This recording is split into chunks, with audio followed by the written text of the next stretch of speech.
Doctor Sigmund Freud નામના મનોવૈજ્ઞાનિકે ઈસવીસન 1959માં બચાવ પ્રયુક્તિઓની સંકલ્પના રજૂ કરી હતી.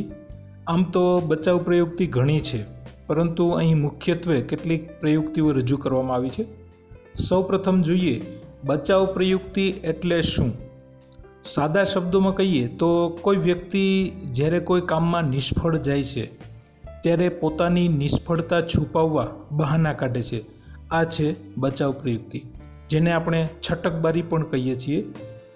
વ્યાખ્યા આપવાની થાય તો ચૌહાણ નામના મનોવૈજ્ઞાનિકે આ રીતે વ્યાખ્યા આપી છે કે જ્યારે વ્યક્તિ હતાશામાંથી બચવા માટે જે મનોવૈજ્ઞાનિક પ્રયુક્તિઓનો આશ્રય લે છે એને બચાવ પ્રયુક્તિ કહે છે. અને બીજા શબ્દોમાં અનુકૂલન પ્રયુક્તિ પણ કહેવામાં આવે છે. ઘણીવાર વ્યક્તિની ઈચ્છા પૂર્તિ કે લક્ષ્ય પ્રાપ્તિમાં વચ્ચે ક્યારેક અવરોધ આવે છે, રૂકાવટ આવે છે, અને આ અવરોધને પાર કરવામાં નિષ્ફળતા મળે ત્યારે માનસિક ચિંતા અને ટેન્શન પેદા થાય છે. આ સ્થિતિમાં પોતાની નિષ્ફળતાઓને ઢાંકવા કે અહમ ન ઘવાય એ માટે પરોક્ષ પ્રયુક્તિઓનો ઉપયોગ કરે એને બચાવ પ્રયુક્તિ કહે છે. આવી આપણે આપણા રોજિંદા જીવન વ્યવહારમાં ઘણીવાર આવી બચાવ પ્રયુક્તિઓનો ઉપયોગ કરતા હોઈએ છીએ. એમાંની કેટલીક બચાવ પ્રયુક્તિઓ આ વિડીયોમાં જોઈએ. સૌપ્રથમ જોઈએ તાદાત્મ્ય, કે જ્યારે વ્યક્તિ કોઈ અન્ય વ્યક્તિ સાથે એકાત્મ ભાવ અનુભવે ત્યારે તાદાત્મ્ય અનુભવે છે એમ કહી શકાય. અન્ય વ્યક્તિના સુખ દુઃખ કે સફળતા પોતાની જ છે એમ માનીને એની સાથે અનુકૂલન સાધે ત્યારે તે પ્રવૃત્તિને તાદાત્મ્ય કહે છે. દાખલા તરીકે અક્ષય કુમાર ફિલ્મમાં વિલનને મારે છે, આ જોઈને રમેશ પોતે જ વિલનને મારે છે એવી ખુશી અનુભવે છે, તો આ છે તાદાત્મ્ય. થોડા સમય પહેલાં સલમાન ખાનને જેલની સજા થઈ હતી, તો એ જોઈને કેટલાય વ્યક્તિ જાણે પોતાને જ સજા થઈ હોય એમ માનીને ખાવાનું છોડી દીધું હતું અને કેટલાય એકાંતમાં ચાલ્યા ગયા હતા, તો આ છે તાદાત્મ્ય. સચિને ક્રિકેટમાં સદી ફટકારી, આ જોઈને એક વ્યક્તિ ઉત્સાહમાં આવી જાય અને ફટાકડા ફોડે, પોતાને સચિનની જેમ જ માને, જાણે પોતે જ સદી મારી છે, તો આ છે તાદાત્મ્ય. ઘણા વ્યક્તિ ફિલ્મ સ્ટાર કે ખેલાડીને પોતાના આરાધ્ય દેવ માને છે ને એની સફળતા કે નિષ્ફળતાને પોતાની જ સફળતા માને છે, તો આ છે તાદાત્મ્ય. ઘણી છોકરીઓ પોતાની જાતને કેટરીના કૈફ માને છે અને પોતે કેટરીના કૈફ જ હોય એ રીતે વર્તે છે, તો આ છે તાદાત્મ્ય. થોડા સમય પહેલાં આવેલી તેરે નામ ફિલ્મ, આ જોતા પ્રેક્ષકો રડી પડે, તો એ છે તાદાત્મ્ય. ત્યાર પછી છે આક્રમકતા. જ્યારે કોઈ કાર્યમાં તેની જરૂરિયાત ન સંતોષાય કે ઈચ્છા પૂર્તિ ન થાય ત્યારે વ્યક્તિ ઘણીવાર આક્રમક બને છે અને પોતાનો ગુસ્સો વ્યક્ત કરે છે. કેટલીકવાર વ્યક્તિ પોતાની માનસિક તંગદિલીની લાગણીઓને દબાવી દે છે, પરંતુ કેટલીકવાર એ લાગણીઓને દબાવી શકતો નથી અને આક્રમક બની જાય છે. દાખલા તરીકે શિક્ષકોના વર્તનથી દુભાયેલા વિદ્યાર્થીઓ વર્ગમાં કે શાળામાં તોડફોડ કરે, આંદોલન કરે વગેરે આક્રમકતાના ઉદાહરણ છે. શિક્ષકે વિદ્યાર્થીને સજા કરતાં તેણે પોતાની ચોપડી ફાડી નાખી, તો આ છે આક્રમકતા. ઘણીવાર નાની અમથી લાગતી બાબતમાં પણ ઘણા લોકો એકબીજાનું ખૂન કરી નાખે છે. આવું તમે સમાચારમાં વાંચતા જશો, સાંભળતા જશો, તો આ છે આક્રમકતા, કે જેમાં વ્યક્તિ કોઈને કોઈ પ્રકારે પોતાનો ગુસ્સો વ્યક્ત કરે છે. ત્યાર પછી સ્થાનાંતર. કેટલીકવાર વ્યક્તિ કોઈ સામે પોતાનો આક્રમક ભાવ પ્રગટ કરી શકતી નથી ત્યારે તે પોતાનો આક્રમક ભાવ અન્ય તરફ વાળી દે છે. આ પ્રયુક્તિને સ્થાનાંતર કહે છે. સ્થાનાંતર એટલે જગ્યા ચેન્જ કરવી, વ્યક્તિ ચેન્જ કરવી. દાખલા તરીકે ઓફિસમાં બોસના ગુસ્સાનો ભોગ બનેલ કર્મચારી ઘરે જઈને પોતાના બાળકોને ધમકાવે છે, તો આ છે સ્થાનાંતર, કે ગુસ્સો છે એ બોસ સામે તો કાઢી શકાય નહીં, બોસને કંઈ કહી શકાય નહીં, એટલે એ ગુસ્સો એ ડાયવર્ટ કરે છે, સ્થાન બદલે છે, પોતાના બાળકોને ધમકાવે છે, તો આવી રીતે આ છે સ્થાનાંતર પ્રયુક્તિ. સ્કૂલમાં આચાર્યની કડક સૂચનાથી ઘવાયેલો શિક્ષક પોતાના વિદ્યાર્થીઓને ધમકાવે છે. તો અહીંયા છે એ પણ સ્થાનાંતર છે કે આચાર્યની સામે તો કંઈ કહી શકાય નહીં. તો એમનો જે ગુસ્સો છે એ સ્થાનાંતર થાય છે, વર્ગમાં વિદ્યાર્થીઓ સામે સ્થાન બદલે છે. ત્યાર પછી છે ક્ષતિપૂર્તિ. એટલે ક્ષતિ એટલે ખામી, પૂર્તિ એટલે પૂરી કરવી. આ શબ્દના અર્થ સાથે જ આ પ્રયુક્તિ આપને સમજાઈ જાય એવી છે. કોઈ એક ક્ષેત્રની પોતાની નિષ્ફળતા કે ખામી પૂરી કરવા માટે વ્યક્તિ આ પ્રયુક્તિનો આશ્રય લે છે. ક્ષતિપૂર્તિના 2 પેટા પ્રકાર છે, પ્રત્યક્ષ ક્ષતિપૂર્તિ અને પરોક્ષ ક્ષતિપૂર્તિ. પ્રત્યક્ષ ક્ષતિપૂર્તિ કે જેમાં પોતાની ખામી પૂરી કરવા વ્યક્તિ પોતે જ પ્રયત્ન કરે તો તે પ્રત્યક્ષ ક્ષતિપૂર્તિ છે. જેમ કે પ્રોફેસર બનવા પ્રયત્ન કરનાર વ્યક્તિ પ્રોફેસર ન બને અને પ્રાથમિક શાળાનો શિક્ષક બને તો એ ક્ષતિપૂર્તિ છે, કારણ કે એને પોતે જ પ્રયત્ન કરેલા છે. અભ્યાસમાં નબળો ભાવેશ સંગીતમાં માસ્ટરી મેળવીને સમાજને એમના તરફ ધ્યાન દોરે છે તો આ છે ક્ષતિપૂર્તિ. કે એક વિષય કે એક ફિલ્ડમાં પોતાની જે ખામી છે એની પૂર્તિ માટે પોતે પ્રયત્ન કરે છે.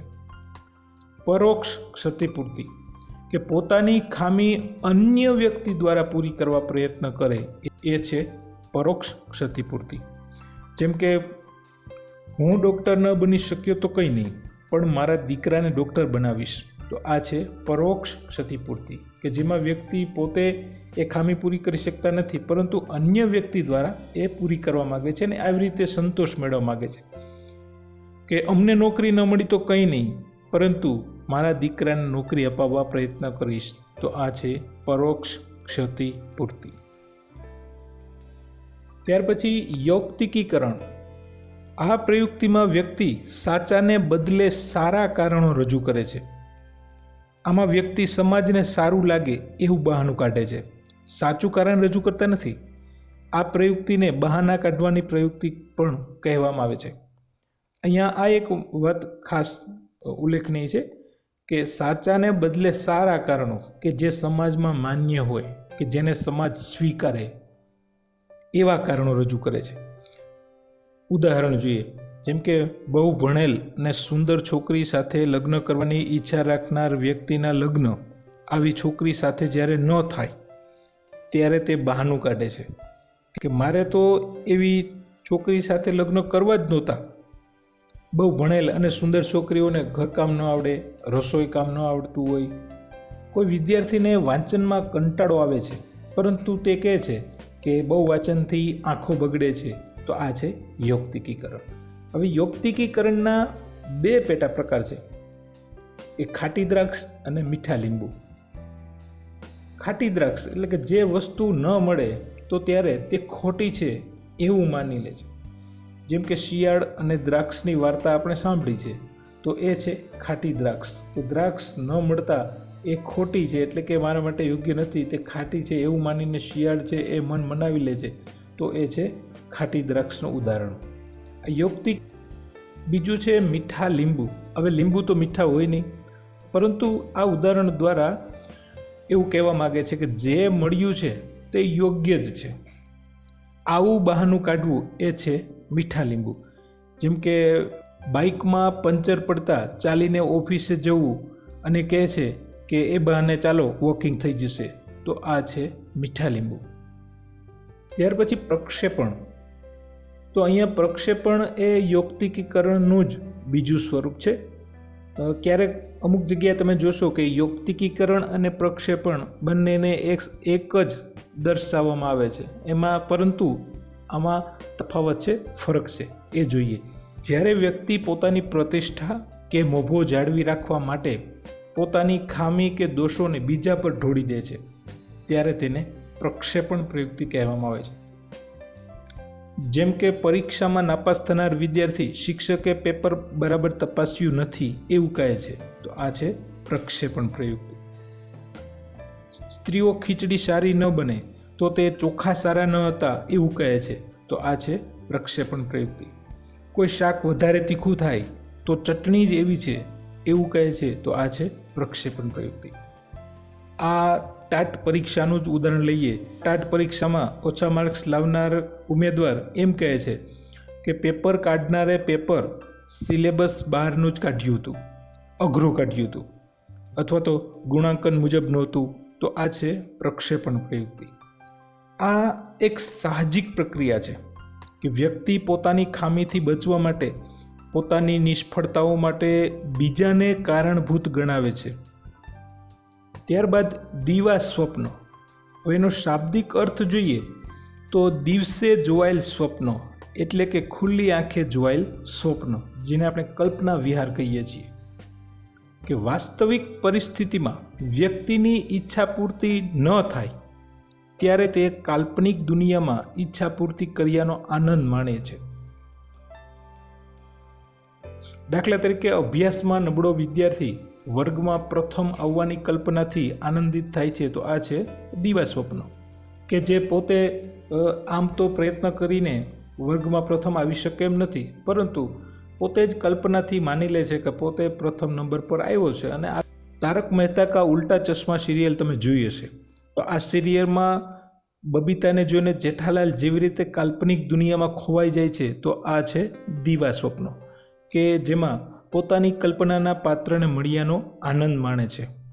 ઘણીવાર આવા દીવા સ્વપ્ન સર્જનાત્મક પ્રવૃત્તિને પણ વેગ આપે છે, પરંતુ જો આ પ્રયુક્તિનો અતિરેક થાય તો માનસિક સ્વાસ્થ્ય માટે નુકસાનકારક સાબિત થાય છે. ત્યારબાદ અલિપ્તતા. કેટલીક વાર વાસ્તવિક પરિસ્થિતિનો સામનો કરવાને બદલે તે પરિસ્થિતિથી બચવા અલિપ્ત થઈ જાય છે, એટલે કે દૂર થઈ જાય છે. તો આ છે અલિપ્તતા. વ્યક્તિને જ્યારે એમ લાગે કે પરિસ્થિતિ પોતાને અનુકૂળ નથી ત્યારે તે પલાયન થાય છે, નાસીપાસ થાય છે. ઉદાહરણ જોઈએ. દાખલા તરીકે શાળામાં વક્તૃત્વ સ્પર્ધામાં પોતે બોલી શકશે નહીં એવા ભયથી ભાગ જ ન લેવો. આ છે અલિપ્તતા. શાળામાં જ્યારે ફરજિયાત કંઈ રજૂ કરવાનું થાય ત્યારે શાળામાં રજા રાખવી, શાળાએ ન જવું. તો આ છે અલિપ્તતા. હવે આ ટોપિક અંતર્ગત MCQમાં પૂછાઈ શકે એવા પ્રશ્નો જોઈએ. બચાવ પ્રયુક્તિની સંકલ્પના કયા મનોવૈજ્ઞાનિકે આપી? Doctor Sigmund Freud. Doctor Sigmund ફ્રોઈડે કયા વર્ષમાં બચાવ પ્રયુક્તિઓની સંકલ્પના રજૂ કરી? વર્ષ 1959માં. બચાવ પ્રયુક્તિઓને બીજા કયા નામે ઓળખવામાં આવે છે? અનુકૂલન પ્રયુક્તિ. ધોરણ 10માં ભણતી કિરણ ઐશ્વર્યા રાયની જેમ હેરસ્ટાઇલ રાખે છે અને તેને જ સર્વસ્વ માને છે. આ કઈ બચાવ પ્રયુક્તિ છે? તાદાત્મ્ય. રેશમા ટીવી સિરિયલ જોતા જોતા રડી પડે છે. આ કઈ બચાવ પ્રયુક્તિ છે? તાદાત્મ્ય. કોલેજમાં ભણતો રાહુલ તેના મિત્રો પાસેથી તેના પરિવારની આર્થિક સ્થિતિ વિશે કટાક્ષ સાંભળતા ગુસ્સામાં પોતાની સાયકલ તોડી નાખે છે. આ કઈ બચાવ પ્રયુક્તિ છે? આક્રમકતા. બંને હાથ અને પગ વગરનો નીલ એક સારો મોટિવેટર સ્પીકર બને છે. આ કઈ બચાવ પ્રયુક્તિ છે? ક્ષતિપૂર્તિ. થમ્સઅપ પીવાની ઈચ્છા રાખનાર ભાવેશને થમ્સઅપ ન મળતા લીંબુ સોડા પીવે છે. ત્યારે તે કહે છે કે લીંબુ સોડા શરીર માટે બહુ ગુણકારી છે. આ કઈ બચાવ પ્રયુક્તિ છે? યૌક્તિકીકરણ. સારા અક્ષર ના થતા વિદ્યાર્થી એમ કહે છે કે આ પેન જ એવી છે. આ કઈ બચાવ પ્રયુક્તિ છે? પ્રક્ષેપણ. સુનિલ આખો દિવસ પોતે વર્ગમાં મોનિટર બની ગયો છે એવા જ ખ્યાલમાં રાચ્યા કરે છે. આ કઈ બચાવ પ્રયુક્તિ છે? દીવા સ્વપ્ન.